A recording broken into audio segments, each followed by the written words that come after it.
Siéntate, está bien por ahora. Muy bien. Ok.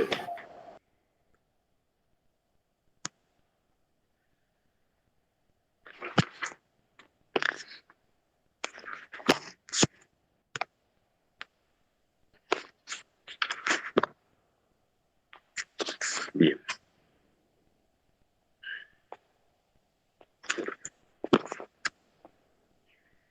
Bueno, dentro de la definición de la epidemiología del cáncer gástrico, diremos y repasaremos que las tres neoplasias malignas gástricas más comunes son el adenocarcinoma con un 95% de frecuencia, o sea, casi el 100%, ¿no? El linfoma en el 4% y el tumor del estroma gastrointestinal maligno en el 1%. ¿Ya? Entonces, como ven, fíjense que a diferencia del estómago, del esófago, perdón, que había casi un equilibrio entre carcinoma epidermoide y adenocarcinoma, acá el adenocarcinoma en el estómago predomina casi en el 100%. ¿Ya? Entonces, si no encontramos adenocarcinoma, buscaremos linfoma o tumor del estroma gastrointestinal maligno. ¿Ya? Es más predominante en los hombres mayores a 50 años, pacientes que comen muchos alimentos salados, ahumados, no conservados, alimentos elevados, con elevada concentración de nitritos y nitratos, son aquellos que generalmente en los países donde se come mucho enlatado, mucho envasado, Chile, Japón, por ejemplo, tienen altos índices de cáncer gástrico y tienen programas de screening a tal punto de que estaría tal vez indicado hacer una gastrectomía total en los pacientes que tengan cáncer gástrico precoz u otras cosas. Por ejemplo, en Chile y antes cuando se inició el bypass gástrico, que es el tema de la próxima clase el viernes, se les excluía el estómago y se les retiraba el estómago a todos los chilenos que se hacían bypass gástrico porque tienen una alta incidencia de cáncer gástrico. Pero últimamente ya eso se estudiaron todas las piezas de estómago que retiraban y vieron de que no era así, ¿no? La incidencia de cáncer gástrico en todos esos estómagos operados de obesos era mínima, entonces no ameritaba retirarles también el estómago y hacer ese paso quirúrgico en demasía. Entonces ahora los chilenos también dejan más el estómago en los bypass gástricos, ¿no? Pero al consumir alimentos enlatados en demasía, los pacientes consumen muchos nitritos y nitratos, entonces tienen alta incidencia de cáncer gástrico. La infección por Helicobacter pylori, ustedes saben que la bacteria es un precursor del cáncer. Generalmente tienen que pasar, dicen, ¿no?, entre 15 a 20 años para que pueda desarrollarse esta neoplasia. Pero de todas formas, una vez teniendo el diagnóstico de Helicobacter pylori, podemos nosotros proceder a la erradicación lo más temprano posible.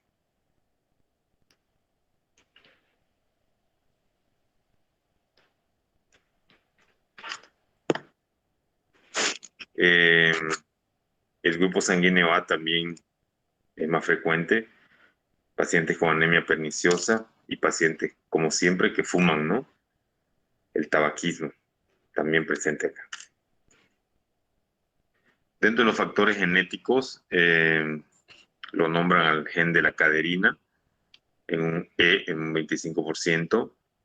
Luego tenemos antecedentes de familia de primer grado con carcinoma gástrico, pacientes con síndrome de Lynch, pacientes con poliposia adenomatosa mayores a 2 centímetros y genes MCC, APC y P53.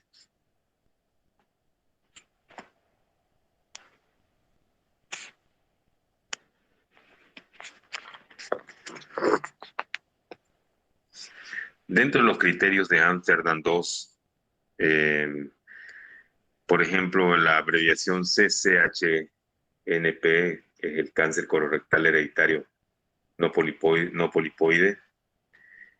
El CCR es el cáncer colorectal y el PAF es la poliposia adenomatosa familiar. Entonces, dentro de los criterios de Ámsterdam, tenemos que 3 o más familiares afectados de una neoplasia asociada al cáncer colorectal hereditario no polipósico, ¿no? Como ser carcinoma colorectal, cáncer de endometrio, intestino delgado, urétero, pelvis renal, uno de ellos familiar de primer grado de los otros dos. También tenemos dentro de los criterios de Amsterdam 2 o más generaciones sucesivas afectadas. Luego tenemos 1 o más familiares afectados de cáncer colorectal diagnosticado antes de los 50 años de edad. Y exclusión de la PAF en los casos de carcinoma colorectal. Entonces, entre los factores de riesgo para padecer cáncer colorectal, tenemos los criterios de Amsterdam 2. Los adenocarcinomas gástricos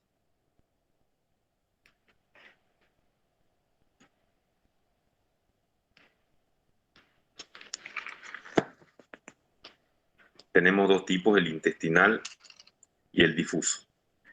El intestinal tiene un patrón característico de estructuras glanduliformes. En su origen tiene metaplasia intestinal, alimentación y ambiente, ¿no? La metaplasia, ustedes saben que en todo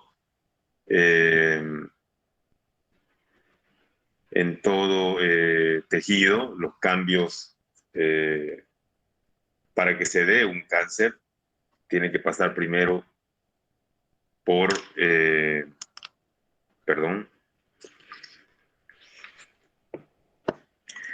por displasia, luego metaplasia, luego recién carcinoma.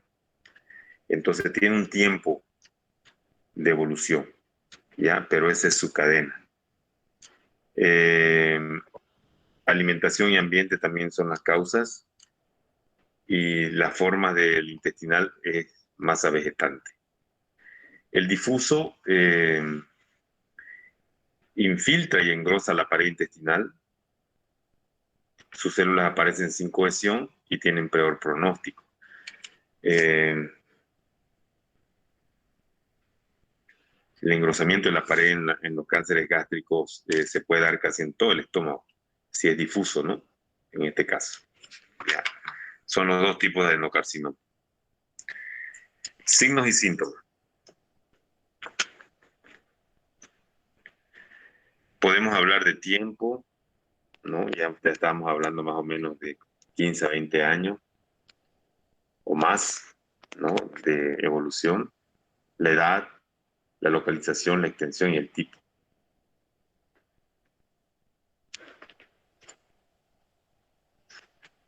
Dentro de los síntomas más comunes, que ya son obviamente raros de predecir, digamos, un carcinoma gástrico mirando a un paciente normal, ¿no? Tendríamos que hacer screening más o menos para detectar, ¿no? Porque generalmente los síntomas que se dan en el cáncer gástrico ya cuando aparece son más tardíos, ¿no? Cuando está más avanzado, por ejemplo, la pérdida de peso,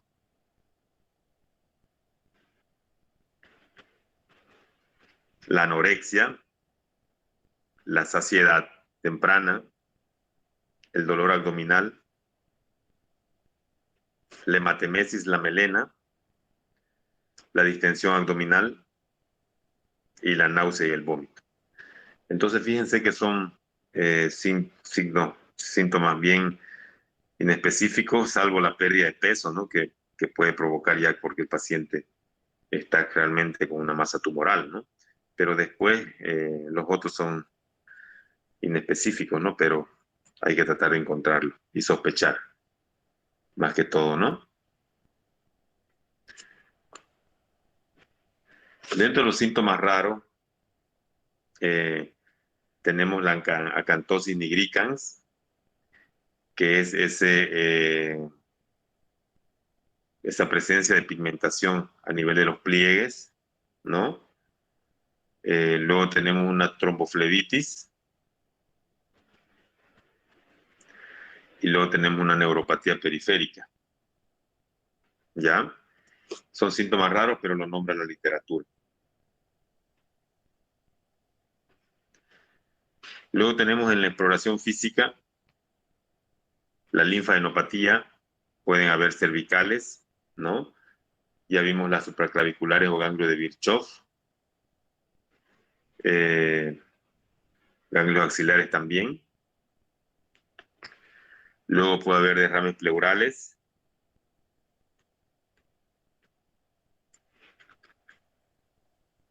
Y un nódulo umbilical palpable, ascitis y nódulos extraluminales. Recientemente falleció una paciente mía con cáncer gástrico terminal y tenía, ¿no? Este tipo difuso en casi todo el estómago. El estómago estaba ya casi estenosado y la paciente generó ascitis una vez le extraje el líquido, se quedó bien plano el abdomen y pude palpar este signo del nódulo umbilical palpable, me llamó mucho la atención. Y también tenía el ganglio de Virchow, ¿no? Y le hicimos una colonoscopía a la paciente y también tenía cáncer de recto, estenosado. Entonces, ahora no sé si él era una metástasis del estómago o del estómago fue a colon, pero tenía en los dos lugares, ¿no? Yo creo que de colon tal vez fue a estómago, probablemente de estómago fue a colon. Un poco difícil de determinar, ¿no? Bien. Dentro de la evaluación diagnóstica, los pasos a seguir ante sospecha de cáncer gástrico, tenemos obviamente la clínica, ¿no? Hay que preguntar más que todo los antecedentes. El Helicobacter pylori es muy importante, ¿no? Y la alimentación, la genética.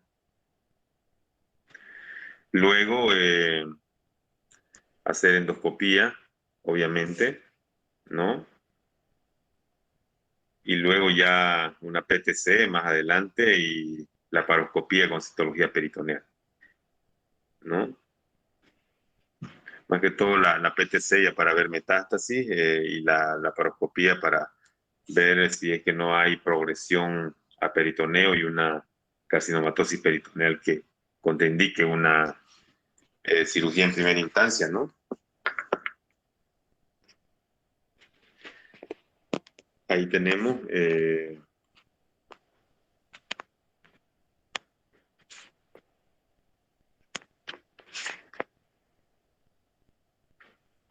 biometría hemática, perdón, para ver anemia, pruebas de sangre oculta en heces, ya lo tocamos en la anterior clase, marcadores tumorales, el antígeno carcinoma embrionario, y la fosfatasa alcalina también nos podría ayudar aquí en el cáncer gástrico, pudiera estar aumentada. La endoscopía más biopsia es el procedimiento más eficiente de detección de cáncer gástrico. Y fíjense que así se ve el cáncer gástrico, no es vegetante. Con la toma de 5 biopsias se alcanza una positividad del 97%. Y en realidad hay que tomar varias biopsias porque muchas veces, por ejemplo, pasa de que uno toma biopsias de algunos lugares y a veces son muy superficiales, el tumor está más profundo y nos sale negativo, digamos, ¿no? Y ahí se atrasa el tratamiento porque hay que ver si se hace neoadyuvancia o cirugía en primera instancia. Entonces es muy importante hacer la endoscopía y hacer la respectiva biopsia del tejido. Fíjense que hay un tejido, un cáncer gástrico, ¿no? En región antral está este cáncer ahí, una lesión vegetante.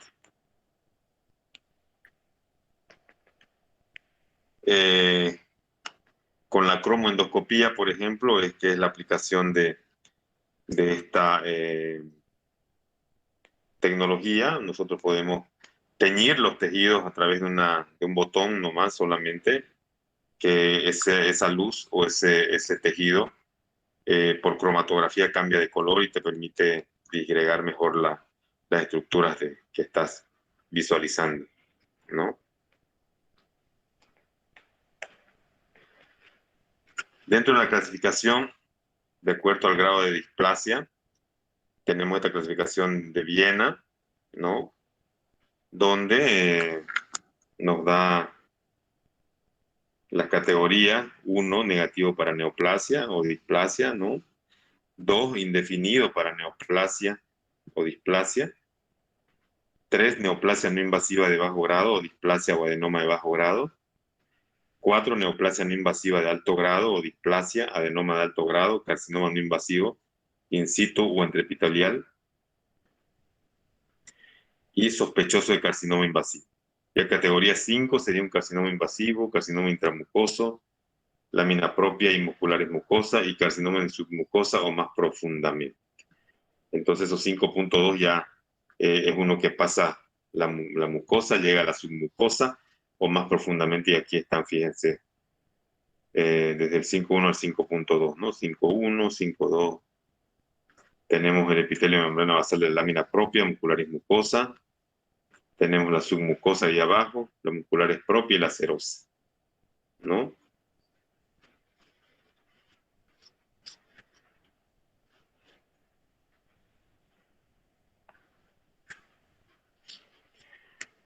Tenemos las clasificaciones endoscópicas también. Tenemos el cáncer gástrico precoz, la clasificación, por ejemplo, de early cancer, el cáncer precoz. Tenemos A, incipiente o temprano, donde son tumores que comprometen solo la mucosa y la submucosa, ¿no? Llegarían más o menos, según esta anterior diapositiva, mucosa y submucosa solamente, ¿no? Ese es el cáncer gástrico temprano. Pero hay otros que ya llegan a la muscular propia longitudinal, al mesotelio y luego a la serosa, ¿no? El término de temprano se ha acuñado para los tumores que comprometen la mucosa y la submucosa. Y hay ahí protruidos, ¿no? Hay superficial elevado, superficial plano, superficial deprimido y excavado, ¿no?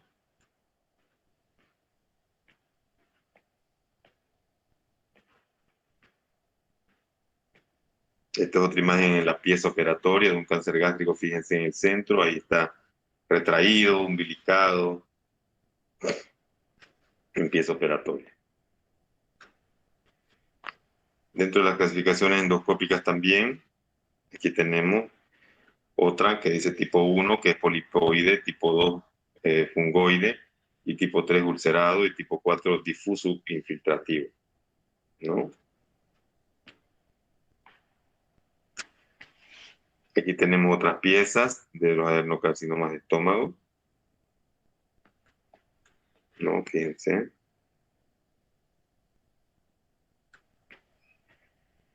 Aquí tenemos adenocarcinomas también.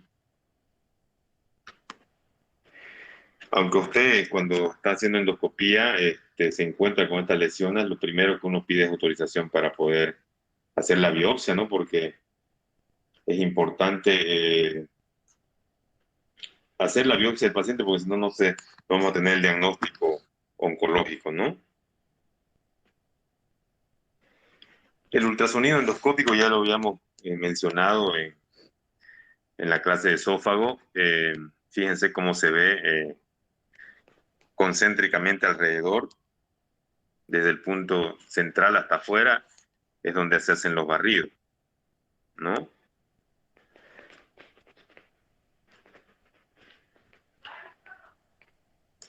Aquí se ven las capas, por ejemplo, del estómago. Miren, cerca de la luz tenemos la mucosa, la submucosa, la muscular mucosa y la serosa, ¿no? Entonces aquí, por ejemplo, en esta parte tenemos una desorganización y es lo que estamos verificando que sea una tumoración, ¿no?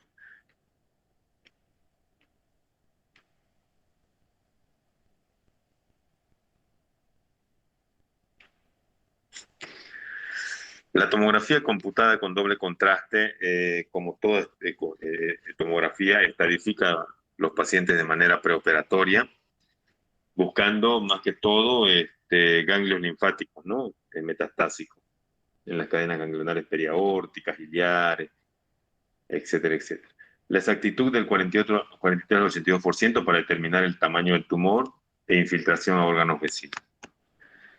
Se descarta la metástasis pulmonar, hepática y el síndrome de Krukenberg en ovario mediante la tomografía con contraste. Aquí tenemos algunas imágenes de evaluación del cáncer gástrico por tomografía computada, ¿no? Fíjense, paredes bastante engrosadas, ¿no? Infiltradas, ahí se ven, ¿no? Cosa que antes, por arriba del cuerpo, fíjense las paredes también delgaditas, ¿no? Bien. ¿Cuántos alumnos habrá en clase, no? Estamos 40 más o menos, ¿no? Sí. ¿Me escuchan bien, no? Sí, doctor. Muy bien. Bueno, un traguito de agua, ¿ya?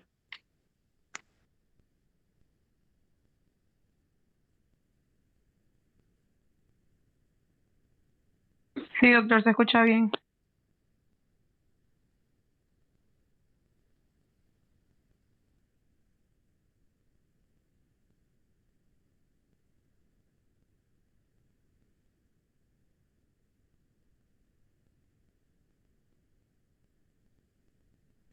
Bien. Sigamos entonces.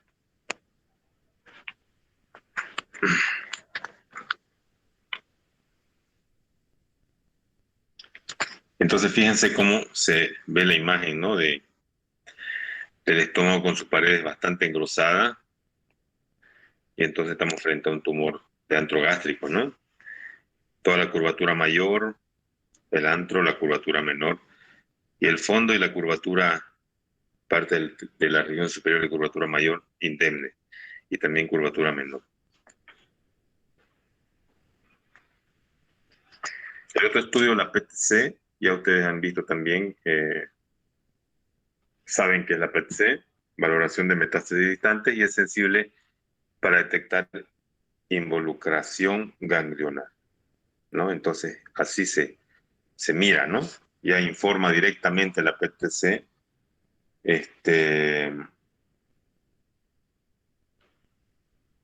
cuántos ganglios metastásicos hay, cuántos implantes tumorales hay, ¿no? Para poder hacer ya las quimioterapias necesarias, ¿ya?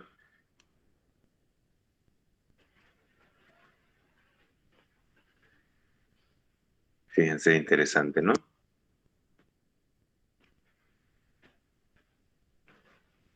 Creo que lo movimos, era ahí. Ya. Ahora el tratamiento del adenocarcinoma gástrico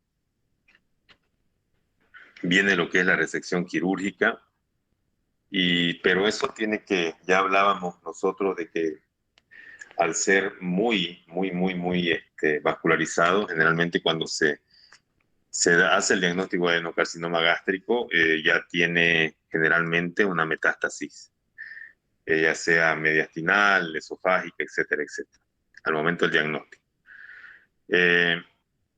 Tendremos que tener una estadificación más precisa. La única posibilidad de prolongar la supervivencia, incluso de curar, es una gastrectomía, ¿no? Y ver también a veces es solo necesario hacer medidas paliativas, ¿no? Dentro de las técnicas tenemos la gastrectomía parcial, consiste en la extirpación de una parte del estómago. Aquí ustedes tienen, por ejemplo, una gastrectomía proximal, tienen una gastrectomía distal y aquí una gastrectomía en manga en la parte de abajo, ¿no? Entonces cualquiera de las tres se puede realizar, ¿ya? Vamos a ver quién está ingresando.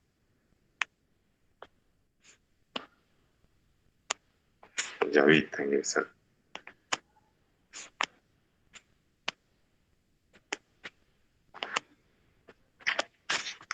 Bien.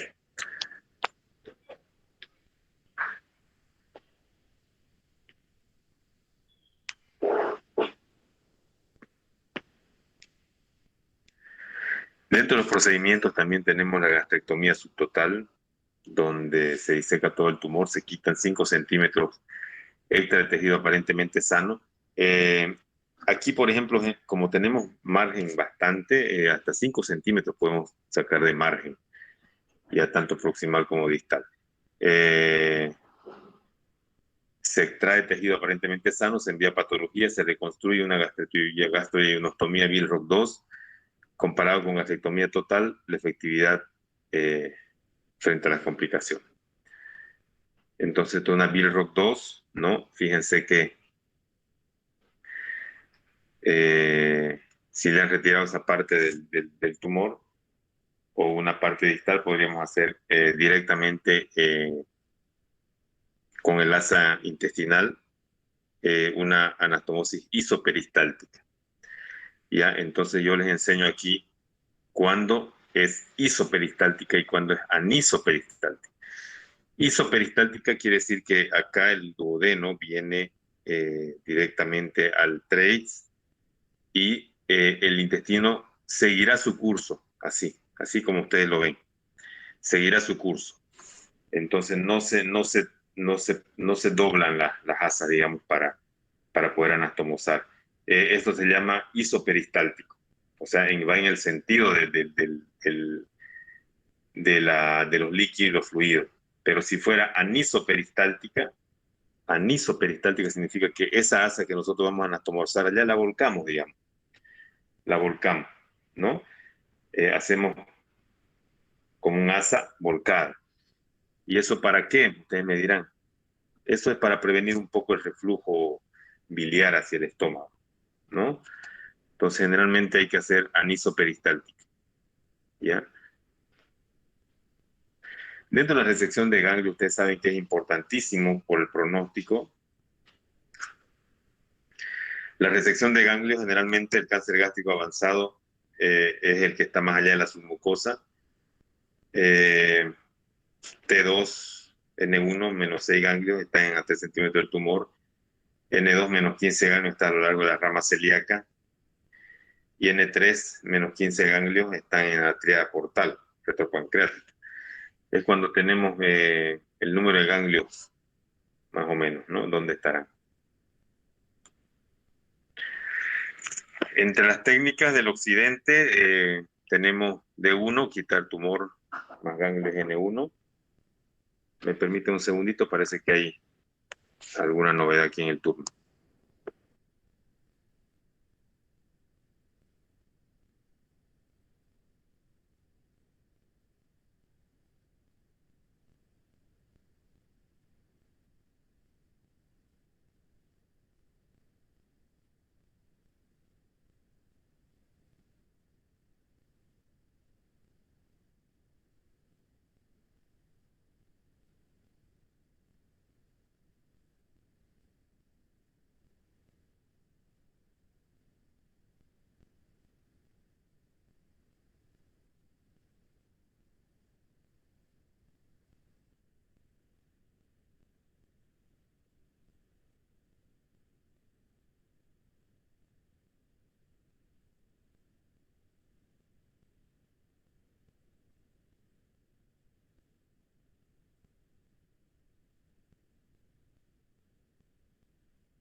Alumnos, un ratito voy a tener reunión con el doctor Kevin Tapia. Deme unos 5 minutitos, ¿ya? Por favor. ¿Me escucharon? Ya, doctor. Yes, doctor. Ya, Está bien. gracias, queridos. Muy bien. Ok, doctor.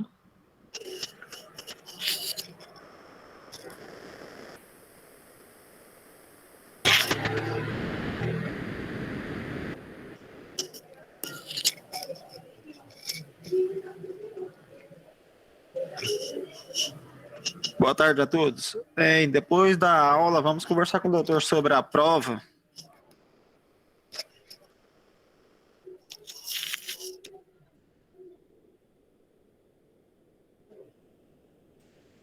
Tá bom, Cleves.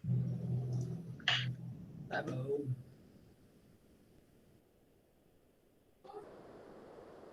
E Cleves, essa prova sim ou sim ela é presencial? Eu não sei, tem que ver com o doutor. Por isso que estou chamando vocês para a gente conversar depois, para ver o que vai ser decidido, se vai ser presencial ou se vai ser online. Ah, tá bom. Tá bom, então vamos esperar então. Porque tá bem complicado. Muita gente está muito longe e com essa nova cepa chegando aí, tá dando medo. Teve provas que iam ser presenciais e foram desmarcadas e foram feitas online, porque os casos estão chegando na fronteira, né? Sim, aí a gente tem que conversar por aqui no grupo lá, dar um bocado de conversa, ninguém resolve nada.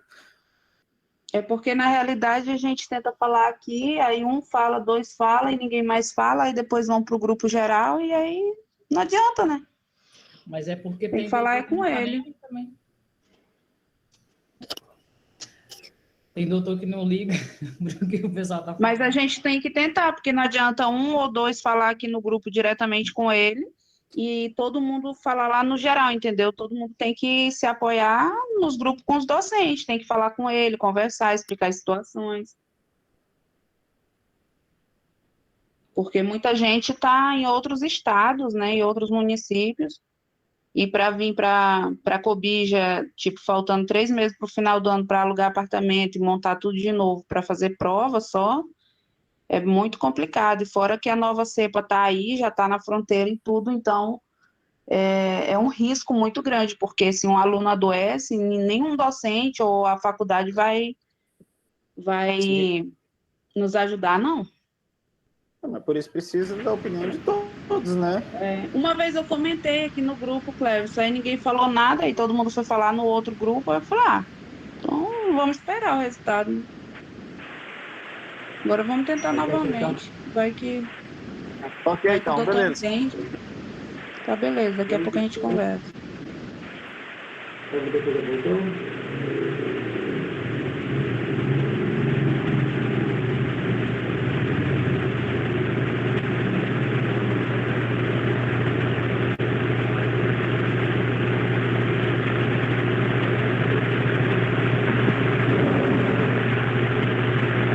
Aqui, o microfone tá ligado. Não, eu ia falar a respeito da prova, mas aí o pessoal parou, achei que deveria ter voltado. O doutor tá com o WhatsApp dele ligado para a classe toda. Acho que é bom avisar. Doutor, é porque eu acho que ele tirou a aula e... O doutor saiu, foi? Não, No, no, doutor, estoy aquí, é estoy porque esse ordenando algunas WhatsApp está cositas. conectado Ya para estoy todo aquí, no. el curso. Estoy Ah, aquí, ya, chicos, ok. tranquilo. Estaba terminando de ordenar. Estábamos viendo un paciente con el doctor Tapia. Ya. No hay ningún Porque o problema. WhatsApp estava Entonces prendido nos para todo. preocupamos. No se preocupe. A ver, seguiremos la clase y vamos a determinar el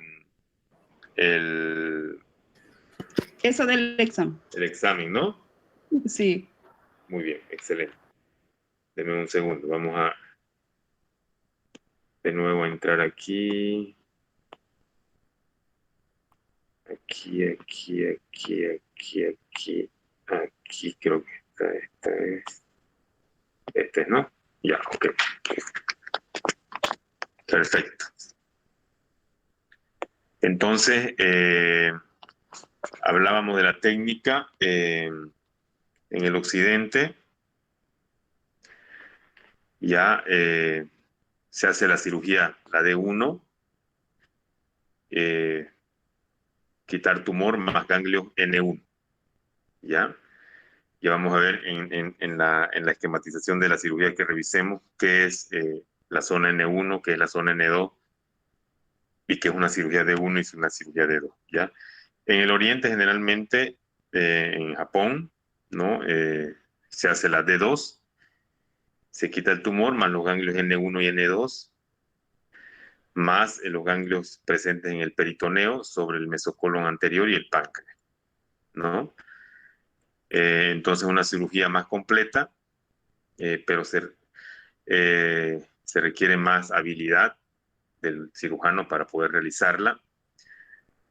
Y obviamente los japoneses, por ejemplo, describen mejores resultados, pero todo el mundo sabe que ellos diagnostican los tumores en forma precoz y entonces operan también en forma precoz esos pacientes, y entonces la disección de los ganglios es más fácil porque los tejidos no están tan indurados, tan infiltrados, etcétera, etcétera, ¿no? Entonces es un importante dato, ¿ya? Luego sabemos de que la supervivencia a largo plazo se da dependiendo de la resección, ¿no?, que se realice, la cantidad de ganglios positivos que nos dé en un vaciamiento ganglionar. Por ejemplo, es ideal tener más de 10 ganglios disecados. Ahí se considera que es un buen vaciamiento ganglionar, ¿no? Eso. Luego, también es bien sabido de que hay quimioterapia y radioterapia, y la utilidad es bastante dispersa, pero se indica mucho cómo se estadía el paciente, y eso también dependiendo si es que amerita o no adyuvancia o neoadyuvancia, ¿ya? Dentro del pronóstico y las complicaciones, el pronóstico por resección depende del grado de infiltración tumoral en pared gástrica, ¿ya? Extensión a ganglios regionales, invasión vascular y contenido anómalo de DNA también en los lugares donde se puede realizar. Por lo tanto, en el 25 a 30% de los pacientes se someten a resecciones quirúrgicas completas, y la supervivencia a 5 años es de aproximadamente el 20% en tumores distales, menos de 10% en tumores proximales, porque los tumores proximales son más metastásicos. Las recidivas continúan por 8 años postquirúrgicas en pacientes que tienen sobrevida mayor a 5 años. El adenocarcinoma gástrico es radioresistente y la supervivencia se prolonga por 3 años, de 50 versus 41% por el tratamiento solo, si es que no se hace el tratamiento adyuvante. La quimioterapia postquirúrgica más radioterapia como tratamiento perioperatorio, más quimioterapia postoperatoria más radioterapia, disminuyen las tasas de recidiva y prolonga la supervivencia de vida. Entonces, mientras más preparemos al paciente, por ejemplo, cuando tenemos un tumor avanzado, mejores tasas de sobrevida tengamos. Y también el cumplimiento del paciente, porque hay muchos pacientes que no pueden hacerlo, generalmente por eso fallecen. Pero en centros donde hay todas las condiciones, seguramente la posibilidad de luchar contra el cáncer es mucho mejor. Este es el sistema de estadificación, ¿no? Tenemos el estadio 0, TN0, M0, donde la característica es que hay ganglios negativos y el tumor está limitado solo a la mucosa, y la supervivencia a los 5 años sería de 90%, o sea, buenísima, ¿no? Luego tenemos el estadio 1A, donde el TNM tenemos T1, sí, un tumor 1, N0, M0. Luego tenemos características ganglios negativos, pero la invasión del tumor está en la lámina propia o la submucosa, con una supervivencia a los 5 años del 59%. Luego tenemos el estadio 1B, donde tenemos el TNM, T2, N0M0 o T1, N1M0, donde hay ganglios negativos aún, invasión a la muscular propia, sí, y la supervivencia está en el 44%. El estadio 2, tenemos el estadiamiento T1N2M0 o T2N1M0 o T3N0M0. Ya aquí hay ganglios positivos en el estadio 2. Invasión rebasa la mucosa, pero por dentro de la pared, o bien hay ganglios negativos, pero hay extensión a través de la pared, y ya baja 29% la supervivencia. Luego tenemos el 3A, donde tenemos la etapa T2N2M0 o T3N1-2M0. Hay ganglios positivos, hay invasión a la muscular propia o a través de la pared y hay un 15% de supervivencia. El 3B es T4N01M0, ganglios negativos, pero hay adhesión a los tejidos vecinos, 9% de supervivencia. 3C tenemos T4N2-3M0 o T3N3M0, mayor a 3 ganglios positivos ya, invasión a la serosa o estructuras circundantes, 7 o más ganglios positivos también, penetra la pared sin invasión de la serosa ni las estructuras adyacentes, la supervivencia es baja. Y el estadio 4, que es el último estadio, tendríamos T4N2M0 o T1-4N2 y M1. Aquí hay vía metástasis a distancia, ganglios positivos penetran sin invadir la serosa ni las estructuras adyacentes o bien, y es 3% de sobrevida. Entonces, fíjense, mientras más complicado, mientras más alejado, mientras más invasión, menos supervivencia. Entonces, es importante también, después de la cirugía, la pieza operatoria, ¿no? Porque ahí nos estadifica mucho mejor el cáncer, ¿no? Sabemos cuántos ganglios positivos hay, hasta dónde invade, etcétera, etcétera, aunque ya la ecoendoscopía obviamente nos va a decir hasta dónde invade, ¿no? Si invade la mucosa, submucosa, muscular mucosa, serosa, etcétera, etcétera, ¿no? La diseminación se da a los tejidos perigástricos, ¿no? Como extensión directa, ya, ustedes ven ahí. Va al sistema linfático también, siembra de superficies peritoneales y metástasis intraabdominal. Fíjense cómo N1, ¿no? La cirugía N1 más quitar el tumor, N1 es toda la curvatura mayor, perdón, y N2 es el tronco celíaco, ¿no? Aquí están los ganglios del tronco celíaco, los japoneses sacan todos estos ganglios también, ¿no? Y ahí hay los T1, hay los T2, hay los M1, hay los T4, los T3, etcétera, etcétera. Una bonita imagen esta porque también te avisa cuánto invade el tumor, ¿no? Fíjense, T1, mucosa submucosa, T2, muscular mucosa, T3, serosa y ganglio adyacente, y ya T4, tumor grande, ¿no?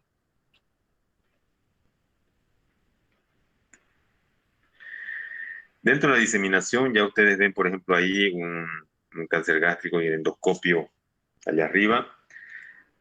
Hay linfadenopatías cervicales, ganglios supraclaviculares, nódulos de Metz en ovario, tumor de Krukenberg, región periumbilical o nódulo de la hermana Mary Joseph, se llama ese nódulo en la región periumbilical.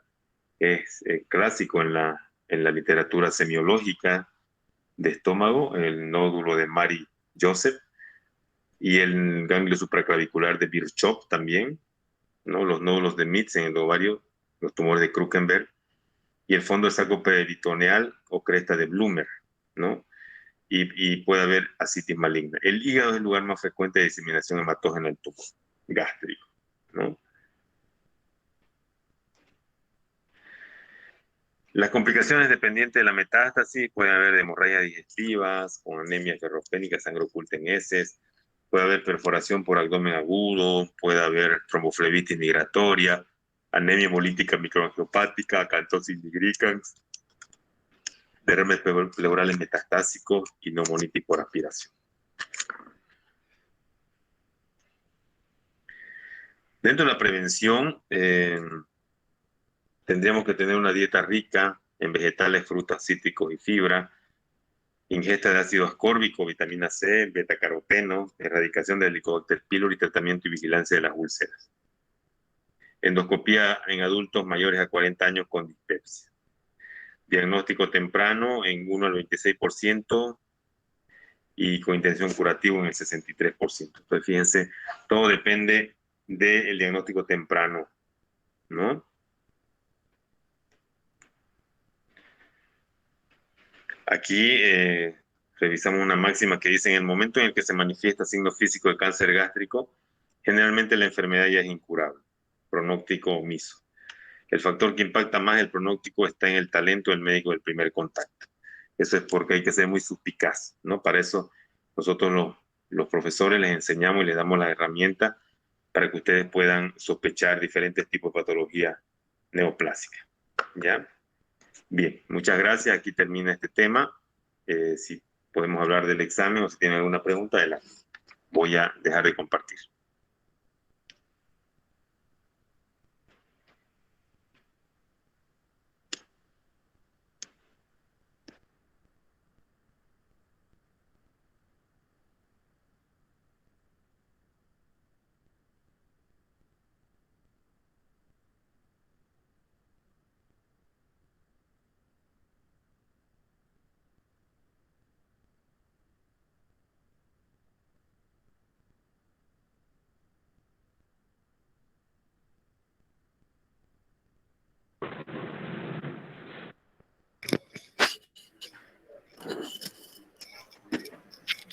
Creio que não há nenhuma pergunta, doutor, sobre o tema.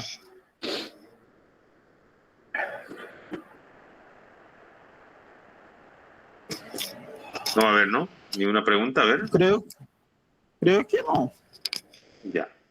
Entonces, el examen está para el 24, ¿no es cierto? Viernes 24. 24. Sim. 24 viernes. Ya. Una pregunta Yo mañana para voy a hablar con el doctor Wilson para ponerme de acuerdo y les digo la forma de examen, ¿ya? ¿Cómo así, doctor? ¿Sobre si es presencial o si es Sí, sí, online? ya salió hoy día la resolución de que puede ser semipresencial, entonces, en 2 grupos, digamos. Ya. Entonces, sí o sí, el examen va a ser en la U. Lo más probable, yo creo que sí. ¿Ya? No sé, doctor. Un poco, Mañana lo definimos, ¿ya? Mañana yo voy a ir a coordinación. porque hay, porque